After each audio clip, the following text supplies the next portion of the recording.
You're listening to Opera Box Score. Let's get ready to rumble! Wherever you are, however you're listening, it's America's talk radio show about opera. It's Opera Box Score. I'm Weston Williams, joined by Oliver Camacho and Ashlee Hardgrave.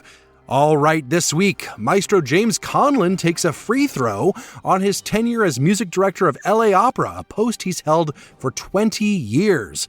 And we're rewarding him by letting him talk to Oliver? Poor guy. And then in Monday Evening Quarterback, the Tony Awards were last Sunday, but as many longtime listeners will attest, I don't know anything about Broadway.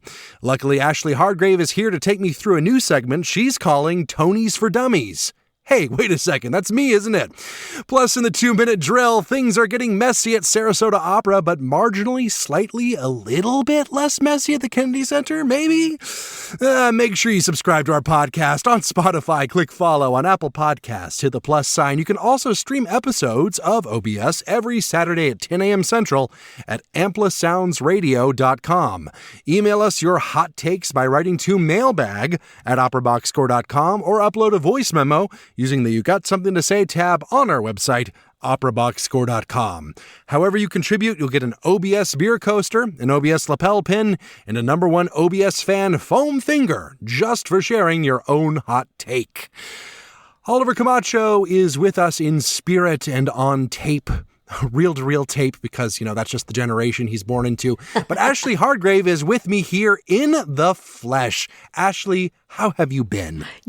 I'm doing okay. We finally closed out our season with Chicago Symphony just in time for the chaos that is all of Major League sports to finish out their spring season. So Major League Rugby just finished their regular season. We're about to start the playoffs. Go Chicago Hounds. They are undefeated. They are officially the first team in Major League Rugby history to ever have an undefeated regular season. That's wild. It's wild. They play again on the 15th, and the Major League Championship is, I believe it's the 21st. Either way, it's going to be excellent. I'm going to be at all those games.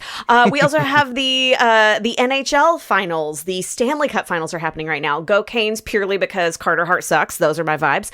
And then we also have the NBA finals happening right now, and the president has once again ruined another sporting event by going and ruining the national anthem over at Madison Square Garden, among ruining everybody's day while he was there. I don't know if you saw any of the footage of him getting booed during the national anthem. It's comedy gold, but I also want justice for that anthem singer, which we will get to a little bit later. I just hope he never gets into rugby for the sake of the Chicago team, but that's about all I know about sports, so let's talk some opera. Free throw. After 20 years, Maestro James Conlon will conclude his tenure as music director of LA Opera, having conducted over 500 performances across 70 operas.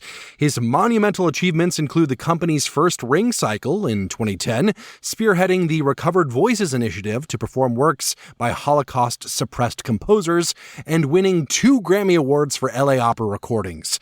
And to punish him for leaving, he has to speak to creative consultant Oliver Camacho. Before we join that conversation, here is the late liiiiittle in rehearsal at LA Opera in Il Trovatore, conducted by Maestro Conlon back in 2021.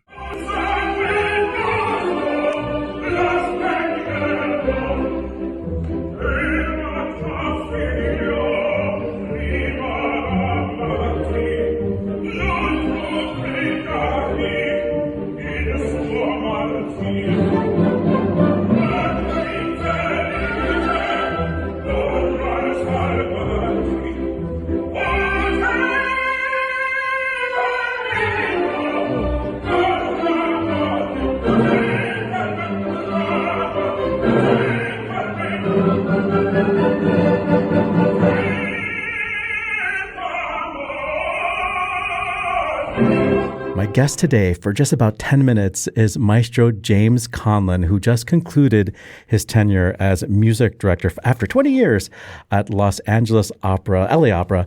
Maestro Conlon, welcome to Opera Box Score. Delighted to be here with you, Oliver. I wanted to start by asking you if you have something to say about the late liiiiittle, who I understand you worked with. Yes, of course, his premature passing is tragic.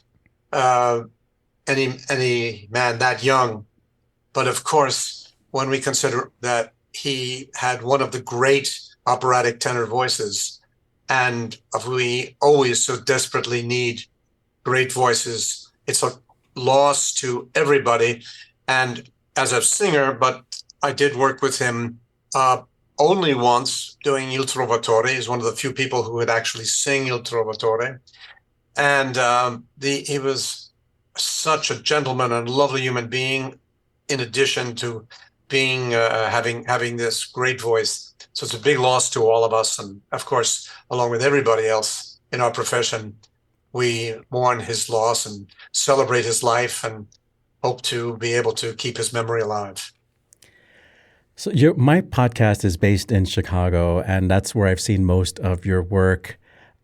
Somebody that has grown up in Chicago, Janai Brugger, is somebody that I feel like you've worked with a lot. Is there something about her that, I mean, to me, she's like an ideal Mozartian because her intonation is always spot on, and yet she has such like a creamy tone. Like the tone is so naturally warm, so it makes her Mozart particularly compelling. But is there a reason that you like working with her? I love Janai Brugger, and I admire her greatly. Our history makes me very proud of her, if I can have the right to be proud of her, because she started as a young artist at the LA Opera, and she came in to sing one of the most thankless roles in the repertory, which is the page in Rigoletto, who has exactly one line. And I thought to myself, well, that's an interesting voice.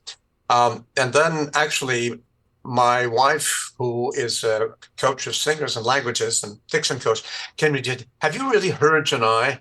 And I said, well, she's singing the page. She said, yeah, but do you know about what a high range she has? And I said, no. She said, well, you better hear her. So I went home, and of course, I respect my wife's opinion, and then discovered Janai has a great instrument. What I learned in the following years is that she also has a great mentality and great intelligence, and is an impeccable musician, and is such a great colleague that there's so many different operas that we have done, not just Mozart, but of course it's particularly satisfying to do Mozart with her. And I'm a great fan, think she's a great singer, and I'm very thrilled that she's made such a contribution already, and I know she's got a long way to go as in the future. When I think about your tenure at LA Opera, I do think about your championing of American artists, but I also want to acknowledge that you have been, trying to expand the canon, both in terms of representation, diversity of composers, but also your recovered voices initiative. Is that the right terminology for? Well, you can make up any term you like. That's the term we coined at LA Opera and we have used. And I think, as I may have pointed out, I'll be working a great deal with the Colburn School, which is one of the great relatively new conservatories in America. And we will devote a lot of attention to this. We're going to call it Music Restored. And I am working specifically with the younger generation to try to interest and train young musicians to take a very active role in promoting this music, promoting performance, and promoting interest. Because it's a big job to bring back to the repertory music that was sidelined by an authoritarian, genocidal government. And it's very easy to destroy, and it takes a long time to rebuild. And so it takes many, many years, and I need the next generation to take over in the coming years. I was listening to your recording of Der Zwerg, and I had never, I'll be honest with you, I'd never listened to it before, but I wanted to prepare to speak to you. And I can only describe it as it's really cool. Like the music is so cool. Like the opening scene is like really appealing. And then there are these really long sort of monologues and this kind of duet that it feels like a Strauss duet between Der Zwerg and Infanta, is that her name?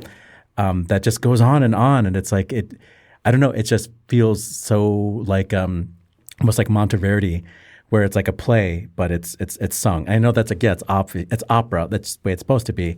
But there's something about the way he writes that really does feel like it's responding so much to the text, and it's disregarding our notions of form. Well, I think that Zemlinsky, who was identified by none less than Arnold Schoenberg as probably being the greatest composer of German opera in the 20th century. That's a big statement, and I'm prepared to go a long way with it. He wrote 7 operas. 2 of them, I think, are amongst the greatest operas of the 20th century. One is Der Zwerg, which means the dwarf, and the other one is A Florentine Tragedy, both based on texts by Oscar Wilde. So I think that his music is so compelling, so dramatic, and I've done both of those works on multiple occasions. I highly recommend both of them. We had a beautiful production here in Los Angeles, which we did twice. And the Florentine Tragedy lends itself also very, very well to concert performances. The orchestra is in a central role. I did do it at Ravinia with the Chicago Symphony years ago. And it's a work, it's another work. There are 7 in all, 2 of which I would recommend highly to every opera company, but to any orchestra that wants to show off its orchestra and have its audience hear music that they will be able to relate to from a period which was a fascinating, compelling period in classical music. How have audiences reacted to it? Because you put Zemlinsky on the bill and Der Zwerg, and people don't know what that is. And I know that you've made a lot of effort in audience education. I love your video content and whatnot, but you still got to get people to be curious enough to show up. Well, somebody's got to do it. Let's put it that way. And that, by the way, I learned as a young person from Leonard Bernstein. Leonard Bernstein championed many composers who we now take, whose presence we take for granted now. But remember, he had to impose them on his New York audience and sometimes on his television audience. And because he was committed and stubborn, and he just insisted on doing it, even if people say, well, I don't know what that is, and do I really like this? And he said, this is good. And because they trusted him, they listened. And as they listened, of course, many became convinced, and subsequent generations, of which I'm one of them, joined in admiration.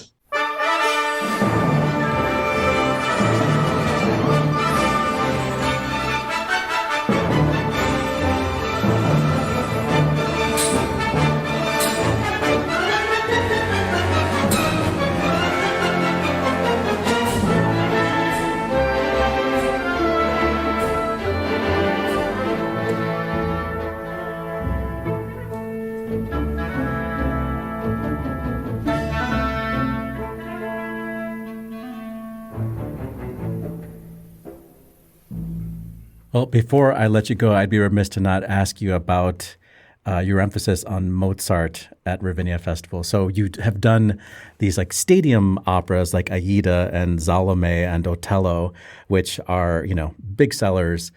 But then you decided to do these more intimate presentations of the 7 great Mozart operas, which honestly have been some of my favorite performances at Ravinia in my lifetime. And I'm not a young man. But why Mozart? Well, first of all, Mozart, I think, never wrote a bad piece of music in his life. And his genius is uncontested. And I think there are 2 major assets at the Ravinia Festival that lend themselves well to concert opera and Mozart in particular. One is the Chicago Symphony Orchestra, obviously one of the world's greatest orchestras, and the Martin Theater, which is an intimate, smaller theater, which is of an excellent size for people to appreciate Mozart, not in a stadium, since you mentioned the word, but in intimate, close-up circumstances, which benefits the music and benefits the appreciation of his musical and his dramatic genius. And so that combination, I think, was a very appealing one. And I started at the beginning of my tenure as music director, which was 2005, and kept it going. And now as a guest, they ask me quite often to come and do it again. So I'm here doing it again.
finale of Don Giovanni from a 1991 performance at Cologne Opera, led by James Conlon. Before that, you heard the opening of Temlinski's Der Zwerg, extremely good opera, from Maestro James Conlon's commercial recording with the Götzenich Orchestra, Cologne. Later this month, Maestro Conlon conducts his last performances as LA Opera music director, the Barry Kosky production of The Magic Flute. The maestro returns to Ravinia Festival next month to lead the Chicago Symphony Orchestra in the Abduction from the Seraglio. Learn more at the webpage for this episode at operaboxscore.com. And you know, Ashlee, hearing about the sort of grand finale of James Conlon got me thinking about the grand finale of The Bears. Was that a good transition? Points on the board. What is your hot take? Because I will admit, I know nothing about football other than Roll Tide, so walk me through it. The stadium that the Chicago Bears play in here in the city of Chicago is Soldier Field. There was a lot of news that has broken in the last week saying that the Chicago Bears basically put out a statement that said their board voted unanimously to, quote, move forward with conversations about a new stadium development project. So the backstory on this is that the Chicago Bears bought a site for a new football stadium in the form of an Arlington Heights racetrack a couple of years ago. And so people thought, okay, that's kind of where it's going to be. It's going to be like MetLife for the Giants, for example. All of the sudden, there's this talk of a place called Wolf Lake in Hammond, Indiana, decidedly not Chicago, decidedly not Illinois, that was put up as a possible site for this football stadium. And that is the site that was part of this press release that happened last week. Now, of course, we are here in Chicago. Obviously, we're going to be a little more focused on this than other people in other parts of the country and the world, but pandemonium has ensued with the Bears suggesting that they are going to be leaving Soldier Field, leaving the city of Chicago, frankly, leaving the state of Illinois. Now, Hammond, Indiana, you can get there in 30 minutes from downtown. It is technically part of the Chicagoland metro area, but it is, I'm going to go on a limb here and say sacrilege to think about moving the stadium there. And so there's been a lot of talk right now about sort of who's to blame for this sort of conversation. We're hearing a lot about the politicians and how, you know, the mayor of Chicago couldn't get a deal done. The state legislature of Illinois couldn't get a deal done. J.B. Pritzker couldn't get a deal done. I beg to differ. So when we're looking at sort of the history of this, about 20-ish years ago, Soldier Field went through a gigantic renovation specifically for the Bears. The Bears and the NFL put in a combined $200 million for this renovation. That sounds like a lot until you hear about the city of Chicago, who put in more than double that in bonded funds for that renovation. So we are still, as a city, paying off that infrastructure and that investment that we put towards Soldier Field. That was not enough for the organization that is the Bears and the billionaire owners in the McCaskies. So they started shopping around and they played this all wrong. They bought this site in Arlington Heights. They announced it as a possible site when they had no plan, when they had absolutely no deal in place except buying a piece of real estate as a threat to scare the city of Chicago. And then once again, the politicians can't get the deal done. No, Illinois legislature has gone back and forth with McCaskies. The McCaskies who own the Bears and the Bears organization are asking for significant property tax breaks. On top of the tax breaks they're already getting when they have been a losing franchise for the past 20 years with the infrastructure is there. Their net worth now is in the several billions of dollars, which has been like a 2 or 3 times multiplication since when that initial investment was first made by the city. Once again, they went over the border to Indiana, where Indiana was more than willing to give them these tax breaks. But the thing is, those tax breaks, it's not just money that doesn't get paid. It's money that gets paid by the taxpayers and the residents of those municipalities. So those tax breaks that Indiana is offering them is going to be on the expenses of the people who live in Hammond and in the state of Indiana. And what the Illinois politicians did was say, no, we're not going to have everyday homeowners who live in Chicago or who live in the state of Illinois pay for your stadium. Pay for it yourself. We already gave you a stadium and that wasn't good enough. So I'm actually really grateful to our Illinois lawmakers and politicians for standing in between us and not allowing this deal to take place. Because if they had created the tax breaks that the Bears actually wanted, it would have been even more expensive for Chicagoans and Illinoisans. And on the note that politicians can't make these deals for these investments in infrastructures, once again, again, I bring to you the 78, which is the new development for Major League Soccer, and the stadium that's going to be the most state-of-the-art in the league for the Chicago Fire in the area that is the 78 here in Chicago. The 1901 project that just broke ground, shovels in the ground last week on the near west side to take a lot of the parking lots that are around the United Center where the Blackhawks and the Bulls play, and they're going to turn them into an entertainment district, affordable housing. All of those things had to come together with ordinances from the local politicians. So don't sit here and tell me that my Illinois politicians cannot make deals with major sports organizations to do major construction. This is all at the feet of the billionaire McCaskies. And frankly, if they want to go to Hammond, have at it. Enjoy. The theme song says you're the pride and joy of Illinois. What rhymes with Indiana? It's so true. And, it really does. It's so interesting to me whenever we talk about like the in-depth sort of breakdown of various sports drama like this, because on a very mechanical level, on a structural level, all of these things really do cross over into the opera world. Various tax breaks for donors and the considerations of local audiences versus, people coming in from the outside and trying to keep a foothold in the local community and make sure that the infrastructure is being paid for and supported by the local government. There is so much that we can do as individual citizens to make sure that our tax money is going into places that are good, for want of a better word. And I think it's all about that participation and standing up. And sometimes that means keeping the Bears in Chicago. And sometimes that means making sure that the arts are supported. And that's how I'm going to connect all of that together. Nice. Make sure you subscribe to our podcast on Spotify. Click follow on Apple Podcasts. Hit the plus sign. Tell a friend if they have similar opinions to Ashlee Hardgrave, because if they don't, they might not like this podcast very much. Let's go to Monday Evening Quarterback. Pass or fail? Here's Monday Evening Quarterback. So this is a segment that is technically called Monday Evening Quarterback, but we couldn't get to Norm fast enough for its actual name, which is the Tonys for Dummies. Because, as many of our listeners know, I am into not just opera, but the weird part of opera. I like my Stockhausen. I like my Zimmermann. I like my, what's the Ubu Rex? Who's that? Is that Penderecki? I love that kind of thing. And there doesn't seem to be a lot of crossover with the musical world, other than the fact that this is people standing up on a stage and singing something resembling a story. So, Ashlee, what happened at the Tonys and why should I care? So, Weston, the Tonys are the annual awards ceremony from the American Theater Wing, where they honor the best of the season in both the musicals world and the plays world of Broadway. So, no, it is not opera. However, it is a performing arts industry. It is an industry that has been bouncing back since the pandemic and thriving in ways that the opera world could take some notice from. For example, the concept of stunt casting, which we're actually going to talk about a little bit later, but I digress. So basically, this is sort of the American Theater Wing votes on these awards. They happen on a big telecast. Not everything is on the TV broadcast, but the CBS network. We'll see how much longer they have the Tonys, honestly, in terms of their version of the telecast. We'll see. But once again, the 79th annual Tony Awards were presented this last Sunday.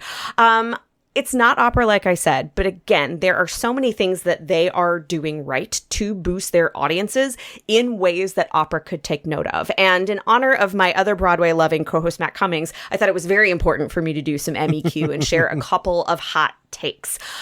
First of all, the host is always a very interesting choice. This year was no different. Recording artist Pink was the host of the Tony Awards. She is not somebody who comes from the Broadway world. She is somebody who has a theater kid for a daughter. She is someone who is a deep, deep fan of theater, but she's also an incredible artist in her own right. This woman can do absolutely anything. One of the biggest highlights of the Tonys is sort of that opening number, which is kind of a salute to Broadway and a love of theater, both plays and musicals. Obviously, musicals kind of take the lead because it's easier to, demonstrate that instead of Death of a Salesman. But it's all very interesting.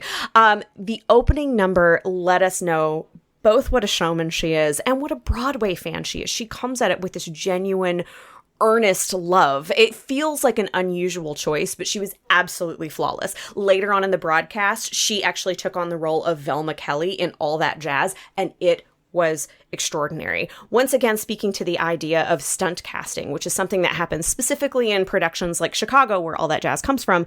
Often you will see celebrity draws they're put in for the role of Roxy Hart, which is one of the two leads in Chicago. Well, sort of like a Duchess of Krakenthorpe kind of situation? Precisely. So we need to Krakenthorpe times 10, because every time there's some sort of stunt casting that happens, it sells things out. When Whitney went in for the most recent production of Chicago, her ticket sales were through the roof. She sold out every performance. They tried to extend. She finally had to cut it off. But again, it gets those butts in seats. So again, we need to find more Krakens. We need places where we can put in people that will absolutely bring people into the opera house. Hashtag Krakenthorpe it. Listeners, I want you to think about where you would love to see stunt casting. I want to know roles. I want to know productions. And frankly, I want to know who you would put in those stunt casts. So let me know. We will talk about it on a future episode. So again, Pink as host, absolutely flawless. That woman can do literally anything. And frankly, she should play Velma Kelly in Chicago. She nailed it. The best acceptance speech by an actor this year for me was Ali Louis Borguzzi, who won for his role in The Lost Boys. It is too long of a speech to either read or play here, but I encourage you to look it up. It was bold. It was authentic. It was fearless. Not that I don't love the sentimental, I'd like to thank God, I'd like to thank my family, whatever. But this boy, he brought out a piece of paper. He had this prepared, and it was authentic. And so a line from it, he plays a vampire in The Lost Boys. Again, it's a take on the movie if you haven't seen The Lost Boys. But he said, like vampires with their false sense of superiority, billionaires will never find happiness from their money. The colonizers will never find fulfillment from the lands they steal. The fascists will never find meaning from their conformity, not in this lifetime or eternity. And it goes on. So I encourage you, look up Ali Louis Borguzzi's acceptance speech for his award for The Lost Boys. A big first that happened this time around. The first trans person ever to win a Tony happened on Sunday. It was Queen Jean for Best Costume Design for Musical Award for Cats, the Jellicle Ball. Okay. Cats is, I hate Cats. Okay. I hate it. I think it's dumb. I think the I hate the show. So I love musical theater. I flip and hate Cats. But this new revival that's happened is they've basically taken the musical of Cats. They've turned it into a drag ball. Think Paris is Burning. And so that production, I would actually be very willing to see. I think it actually makes the storyline better to make it a true drag ball. So we will see how long this show runs. But again, congratulations to Queen Jean, first trans person to win a Tony. Best upstaging of the evening was my lady, Marla Mandel, who was playing Celine Dion because she plays that role in Titanic. Every time that she came on stage, she absolutely stole the show. There were a couple of bits where she was trying to upstage Pink as the host, but as Celine Dion, believing that she was brought in to co-host with Pink. It was excellent. One of the more awkward moments was a very bizarre tribute. This year marks the 50th anniversary of the musical A Chorus Line, which was pivotal and historical in its own way. The way they chose to mark that was with absolutely none of the original cast, most of which are still alive, but a weirdly over-singing Rachel Zegler standing alone on stage singing What I Did for Love. It made no sense whatsoever. I was very confused because I've seen so many really great tributes to shows where they bring out like the surviving members of original cast. They have them sing, even if they just show up in a pretty ball gown, crowd goes wild. None of that here. Just Rachel Zegler singing a little too much in What I Did for Love. I was very confused. I didn't quite understand it. On the other side of things, there was my favorite Steal Your Tears moment. Like every other award show, there's something called an in memoriam segment where they memorialize the people who have passed and we've lost from that community in the last year.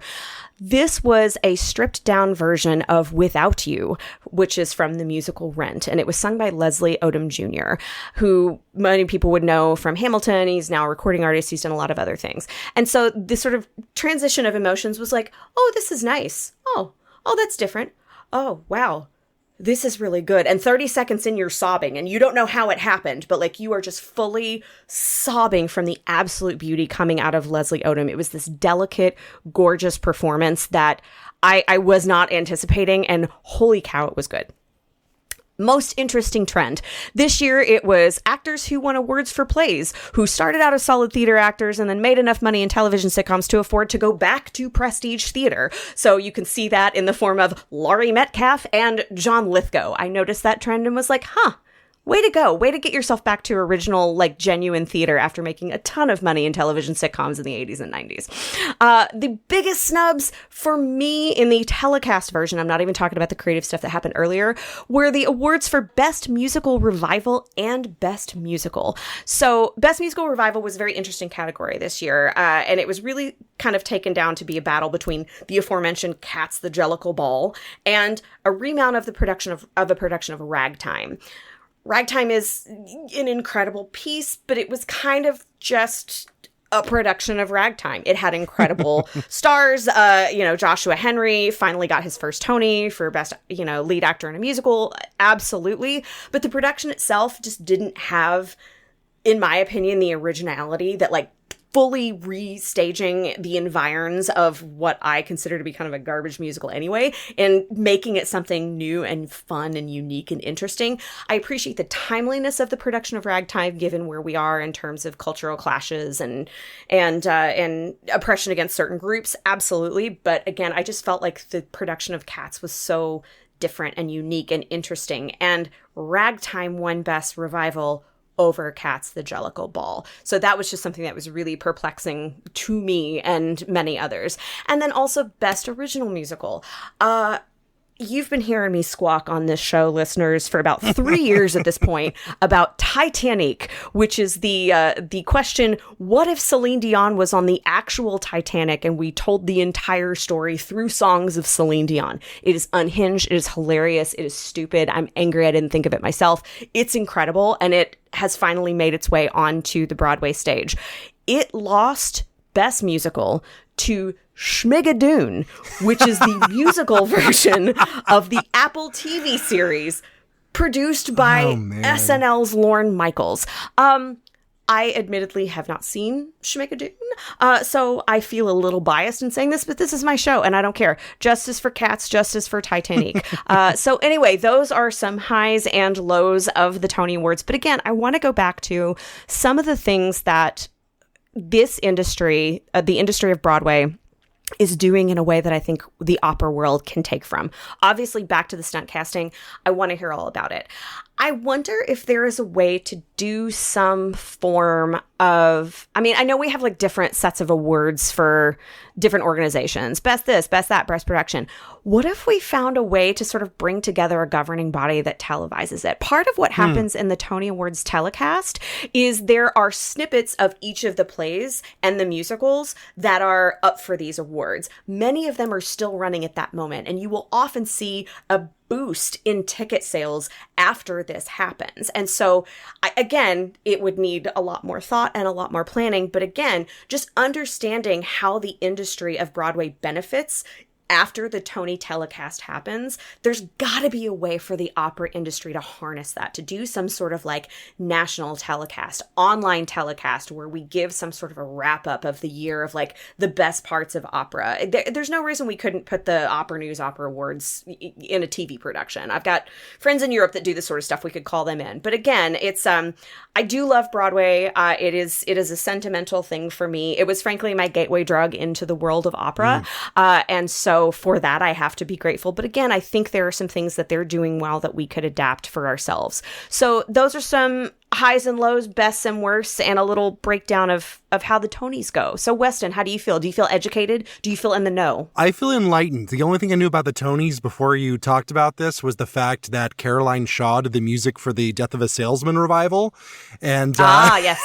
And she's dipped her toes into the opera world. So I was like, that's the only thing I know. It is kind of a sister genre to opera in so many ways.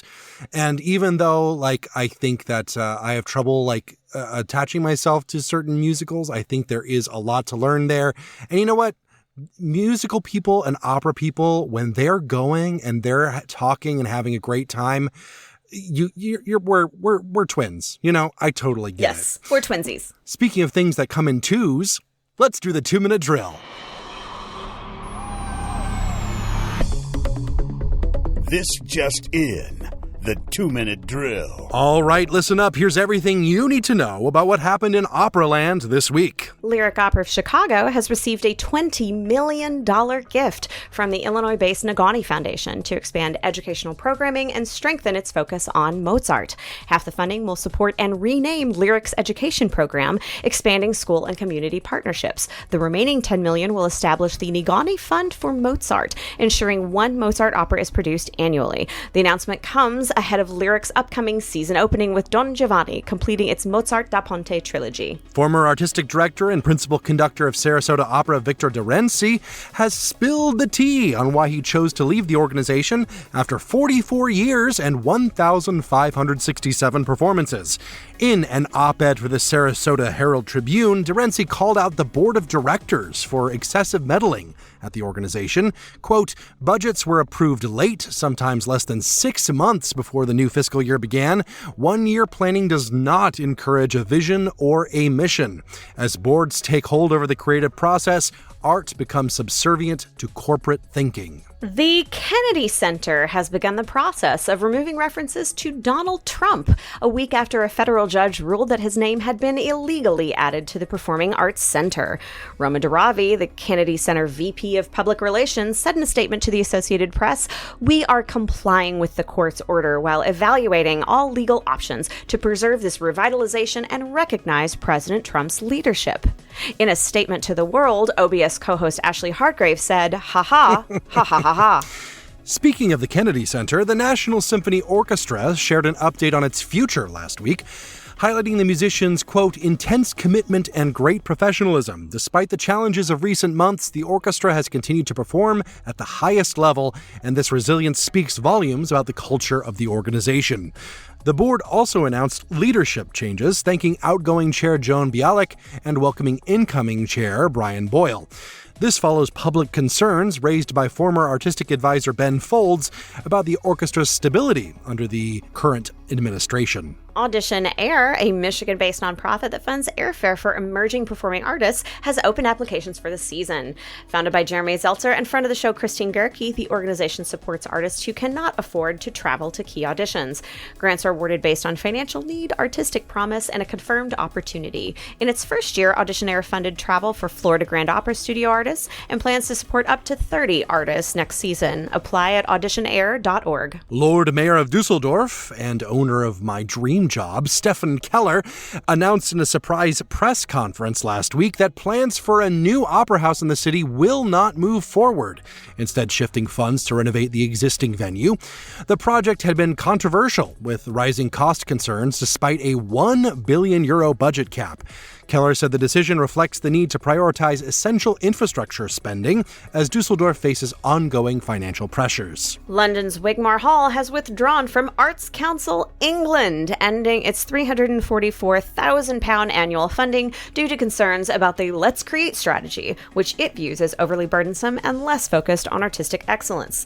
Director John Gilhooly noted tensions between community work and top-tier performance standards, though he confirmed outreach efforts will continue. Arts Council England maintains its focus on public value and excellence, while Wigmore has strengthened its independence after raising £10 million in 2024. Just in time for Pride Month, that is, if you're listening to this podcast on the day it drops, friend of the show Creatine Price will premiere Project Creatine on July 12th only at the Institute of Contemporary Art, Boston. The work blends classical opera, drag performance, cabaret, and contemporary theater. It follows its heroine through city life, love, ambition, and self-discovery, forming a large-scale theatrical memoir centered on identity and artistic self-definition. Pick up tickets while you still can. Speaking of Pride, Opera Columbus has announced that Columbus native and drag icon Nina West will star as Ruth in Pirates, a new take on Gilbert and Sullivan's Pirates of Penzance. West is known for RuPaul's Drag Race, Broadway's Hairspray, and numerous screen roles. Pirates will be presented at the Palace Theater in November as part of its 100th anniversary celebration. Opera Southwest has unveiled its 2026-27 season. The main stage lineup opens with Mascagni's Cavalleria Rusticana, conducted by Robert Mollicone and directed by Madeline Snow, followed by Mussorgsky's Boris Godunov, starring Timothy Mix and conducted by friend of the show Anthony Barrese, in a production by another friend of the show, Keturah Stikhan.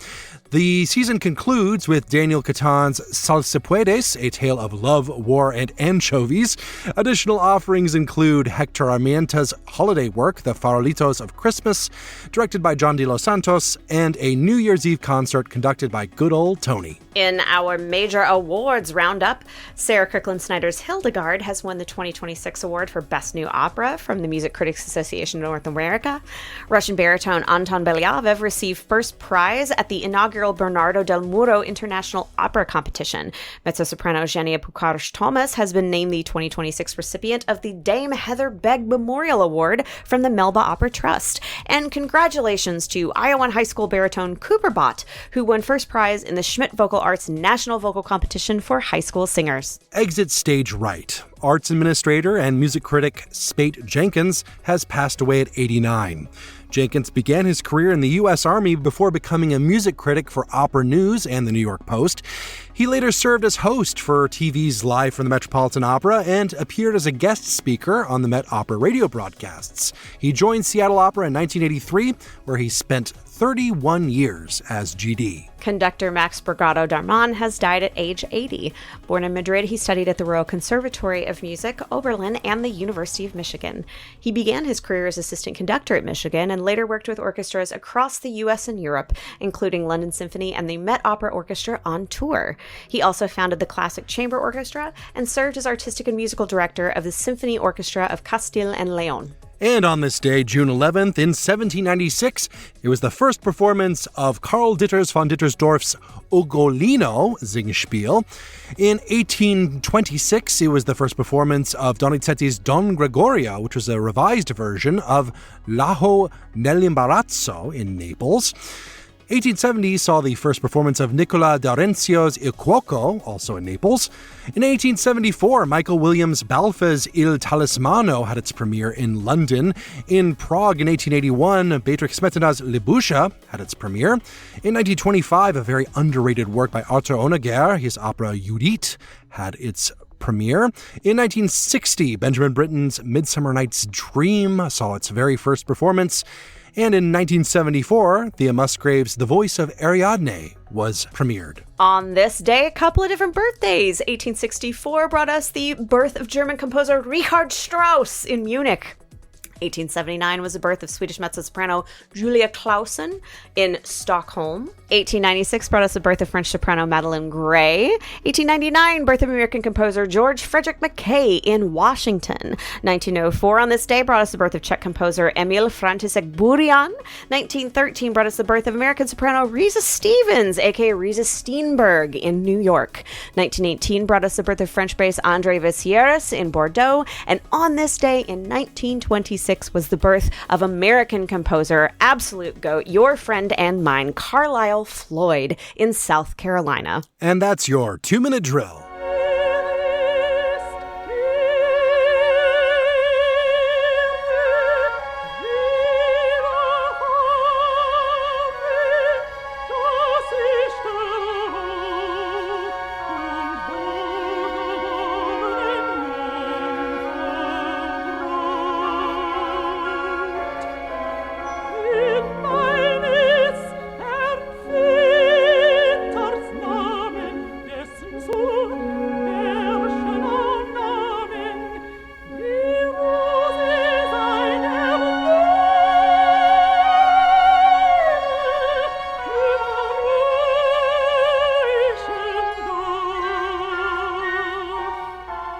The birthday girl Risa Stevens in the Presentation of the Rose from one of her signature roles, Der Rosenkavalier, by birthday boy Richard Strauss. Happy birthday, Richard.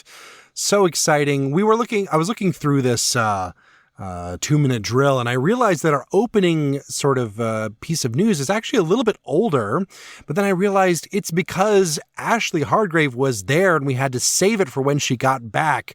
So Ashlee, what happened at the Lyric Opera of Chicago when they got this massive $20 million cash infusion. Yes, correct. So I don't know how I end up in these situations. I may or may not have been live texting you while I was getting this news and while it was happening. You might have, yes. I may have. So I have a few friends of friends who invite me to things sometimes. And what we thought we were going to was a brief awards ceremony happening at the Lyric. What it turned out we were actually at was the annual board meeting. And the board meeting is this massive thing that is part cocktail party, part presentation, part small concert, part look how good we've done over the last year. Some of it's congratulatory and much of it was deserved. My goodness, the things I learned at this. So what we learned at this meeting was, per the reporting that happened, the Lyric is setting itself up and seems to be one of the most fiscally solvent houses in America right now, especially in the shadow of the Met and the Saudi deal breakdown. Looking pretty good. Looking pretty good. Again, if we had sold any tickets, it would look fine at this point. But in some of the reporting, the end of the year reporting that happened, they spoke on, for example, I'll give you Melancholy and the Infinite Sadness, that whole Billy Corgan extravaganza that they did. Of the performances they did, I believe there were 7, sold out every single performance, top to bottom, every single seat was sold. And of the people who came to see that production, 70% of them were first-time visitors to the Lyric Opera. So again, we talk about bringing in new people, audience building. Boy, was this an example of something that did well. I know that they really Krakenthorped it, if you think about it. Honey, they Krakenthorped it. They Krakenthorped it so good. I was so proud of them. So, but even with, some of the other events that happened in the season, they talked about substantial growth, really solid ticket sales in a way that was incredibly impressive to me. And then we got to what we thought was going to be an award for this gentleman, Richard Colburn, who heads up the Nagani Foundation. And before they gave the award, it turned out that they were also announcing an award of their own in the form of $20 million, which I believe is either the second or the third largest gift to Lyric in its history. And so the Nagani Foundation it was founded by Richard and Robin Colburn, that's his wife, and it is synonymous with arts funding and youth programming funding here in the state of Illinois. Also, if you know anything about the Colburn School in Los Angeles, that's them. So this is the type of person that we're dealing with here. So yes, he was going to get the Carol Fox Award, but also they were like, by the way, thanks for your very generous donation. Now, we talked about in the drill sort of what this funding is going to be used for. And I know some people might want to roll their eyes at the idea of subsidizing Mozart. It's low-hanging fruit. It's why aren't we putting money behind like innovation and doing new opera? I get it. But General Director John Mangum said something in his remarks that really kind of stuck with me in this regard. He basically said something to the effect of, Mozart is where I first fell in love with opera. And I imagine it was like that for many of you in this room. And in that moment, I was like, yeah, the first full opera that I ever saw was Mozart. The first full opera that I ever performed was Mozart. The first thing that really made me feel like a real true operatic musician was Mozart. It is often the gateway drug that gets people into these houses. So while I will always support and advocate for like doing new works, getting new things in, getting in more Stockhausen for Weston, absolutely, all of those things. But now that we have this funding that's earmarked for boosting the Mozart, all of this other funding can go towards those other causes. So is it because Richard Colburn loves Mozart? Yeah, absolutely it is. But other people love Mozart too. And it's a way for us to really sort of reinforce what that gateway drug can be. So I understand why people might roll their eyes at it. But again, when the general director of Lyric said that, I was like, oh yeah, that really is the gateway drug for a lot of people. They also did a season preview, a season announcement. This year's season is absolutely baller. We're going to need to do some field trips over there. Also, we've mentioned this before, but our aforementioned buddy, Billy Corgan, has joined the board of Lyric Opera and has been encouraged to sort of work on some additional artistic initiatives for the Lyric. And I think that's going to be very interesting. Also, he was there. I was drinking a glass of wine and I was having a conversation with someone and I turned around and I was like, who is that bald man in a scarf? Great. That's Billy Corgan. Cool. Okay. So he was just right there. So at any rate, that's kind of the skinny on what happened at this announcement of this big gift that nobody really knew was actually happening at this awards ceremony. But again, I am, it's a real awesome thing, and the Nagani Foundation is such an asset to this city in terms of arts funding all over the city. They do things with the American Writers Museum. They fund all the youth programming at Chicago Symphony Orchestra. They do things in other parts of the country too, especially in Los Angeles. But Nagani is a real big Illinois institution, and so I'm really excited to see, especially what the youth programming is going to look like at Lyric in the future. As a former, teaching artist myself, I'm aware just how much of the responsibility to teach the youth about opera and classical music comes down to individual opera companies. They just don't get that in schools, really at all anymore, even in pretty good music programs. So that really is, $10 million, I think, well spent. Even though I would prefer a Stockhausen-based gift. I mean, Mozart's fine, I guess. And I think that probably maybe a few more people will go see that. Although, if I would empty my bank account for a Stockhausen a year, but let's be real, I don't have $20 million. I also don't work at Sarasota Opera, much like the former... Neither does that other guy. Neither does Victor Terenzi anymore. So he worked at the opera for over 4 decades. He kind of, took it from, kind of the... I don't want to put too much credit in just the hands of one person, but he took it from, just a couple of people, with a small orchestra and a piano doing a couple performances, and nurtured it all the way through establishing an opera house, the revitalization of Sarasota as a city as well. Yeah. And he announced, back in December, actually, we covered this back when it was announced, that he was leaving starting in May. And basically the second that he left in May, he goes and drops this op-ed, which is, whoa. This is a fascinating op-ed to me. And it's something that I feel like we don't talk about all too much. We are often, I think, on the side of performers and I won't say middle management, but we rarely think about the people beyond, say, the artistic director of an organization. But in every nonprofit, there's the board, as you were able to see at the Lyric Opera Chicago. They're pulling strings behind, and some boards do an excellent job and some boards do not. And Victor Terenzi pointed out in this story, which I think is unfortunately behind a paywall, but if you are able to get behind it somehow through legal or illegal means, it is well worth reading at the very least, because a lot of it's just him sort of, his own sort of experience. He says that back in the 80s, the board was very much supportive of the creative process, kind of supporting and not really interfering. But in the last few years, they've gotten more and more stingy with the money, which could, certainly be just, genuine financial strain, as, everyone has felt over the past, decade or two.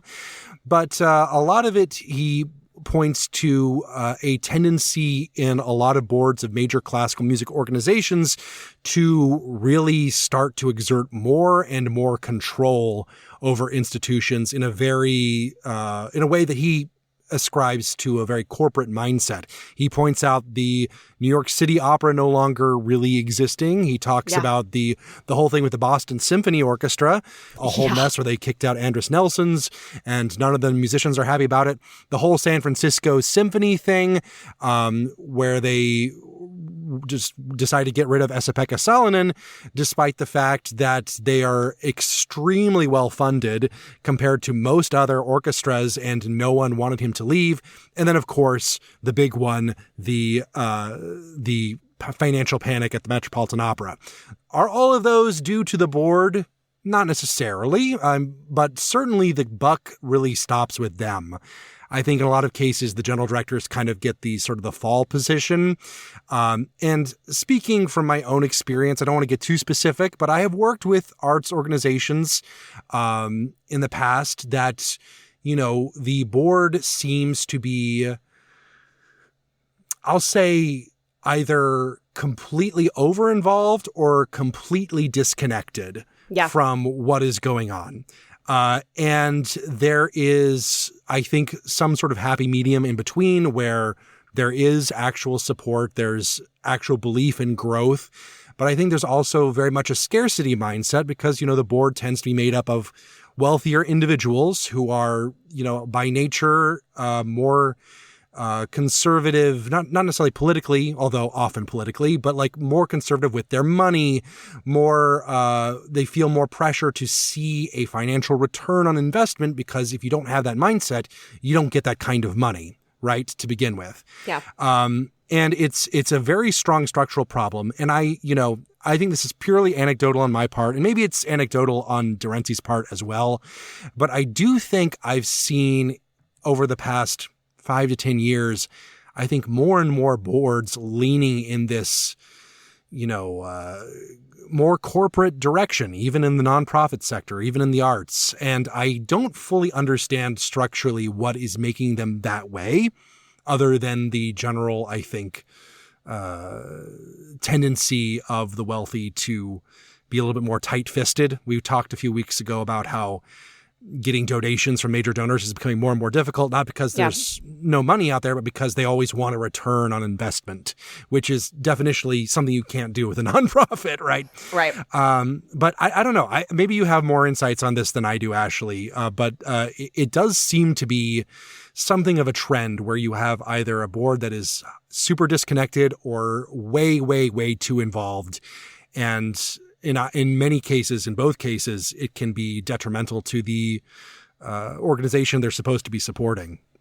Yeah, for sure. A couple things. I mean, when you think about boards in particular, you're getting really close to sort of what my experience has been, is that there are sort of boards in name and prestige, and it's a nice to have and it looks good. And then there are those working boards that are really sort of getting into the meat and potatoes of how an organization is run. Those can be really great services. Those can be detrimental services, and in thinking about this gentleman, I mean, you don't spend 4 decades at an institution if you're not doing something right and if you're not enjoying the work that you do. So for this person to depart after such a long time, and like a week after you leave, feel the need to dump this out immediately. If he's not going to have an exit interview, he's going to put it in an op-ed, and And I, do I think this is somebody who has an axe to grind? No. But do I think this is someone who has taken this work very deeply personally because he spent 40 years doing it? Yes. Yeah. So I don't know if anybody here is going to be the most reliable narrator, but I also have no reason to disbelieve a word that he said. So it feels as if there's a couple of kernels of truth in some of what was said for him. And I'm sorry that this is the set of circumstances under which he felt he had to leave, because Sarasota, I mean, especially if you grow up as a singer in America and you study in this, system, or have any time over the last 20 years or so, these young artist programs are sort of the stepping stone into a professional performance career. Sarasota was like the name. That was one of the places that you would try to get an audition for and go. So like that became a real institution under this gentleman's leadership. I know there were other things that happened there, but again, just for me, the name Sarasota is synonymous with young artist program, because that was really one of the big things they did when I was sort of coming up the ranks as a little snot-nosed soprano in training. So yeah, I mean, those are just some things that I was thinking about in learning about this gentleman's departure. I hope it is the wake-up call that this particular organization needs when they think about how they're going to run the org moving forward. But I also think it should spur some conversation for other companies that size, companies larger, absolutely, and companies smaller, to be like, okay, how do we get folks to be simpatico? How do we get our board and the leadership and the artistic leadership to all understand that we want the same thing, which is for this organization to thrive? And I think that's the rub that we run into when we see these sort of these clashes and conflicts in leadership. Yeah, there's certainly a disconnect, I think, with how boards tend to see themselves, with how administrators tend to see themselves, and how, the ordinary workers and performers, tend to see themselves, and they're not always in line. And I don't think they always have to be, but certainly I think there's been an increase in distrust as, certain people higher up the ladder in various organizations tend to retreat into themselves a little bit. And I think that that's a real shame. Just as I think it's a real shame that the Lord Mayor of Dusseldorf is not me. I just want to be called the Lord Mayor of Dusseldorf. This whole thing is interesting to me because, we're always talking about, lack of money in the U.S. and, financial strain.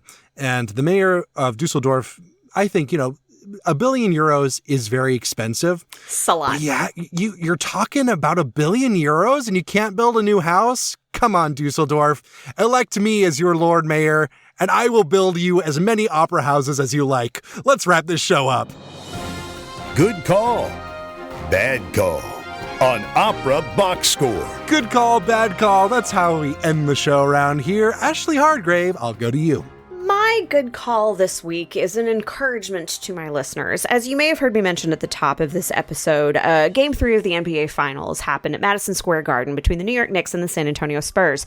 There was also a special guest of honor who caused a lot of security lines, traffic jams, and a full nightmare for all involved. But more importantly, that selfish person's presence, really overshadowed an incredible artist who was the person who sang the national anthem at Game 3. His name is Avery Wilson, and that is a voice. That is a talent. He is an absolute powerhouse. The 2024 production of The Wiz that went back to Broadway, he sang the Scarecrow in that production. He's got a lot of incredible clips all across social media. But again, his name is Avery Wilson, and he sang a really great national anthem. Although you couldn't hear it from all of the boos. The boos were not for Avery Wilson. The boos were for another guest at Madison Square Garden. And so, listeners, I encourage you to go and check out some clips and some performances of Avery Wilson. You will not regret it. And that is it for this week's edition of America's Talk radio show about opera. Make sure you subscribe to the show wherever you get your podcasts. Get your voice heard and find links to stuff we've talked about at our website, operaboxscore.com. That's also where you can put your money where our mouths are. Give back to the OBS using the Support the Team tab. Your announcer is Norm Waddell, your creative consultant is Oliver Camacho, and your audio editor is me. The executive producer of the OBS is George Cedarquist. For Ashlee Hardgrave with guest James Conlon, I'm Weston Williams, asking you to continue the conversation about opera as you #Krakenthorpe it. We're back with an all-new show next week, plus you get more opera headlines, more hot takes, and more Tonys in the best podcast category. That's a thing, right? Join us.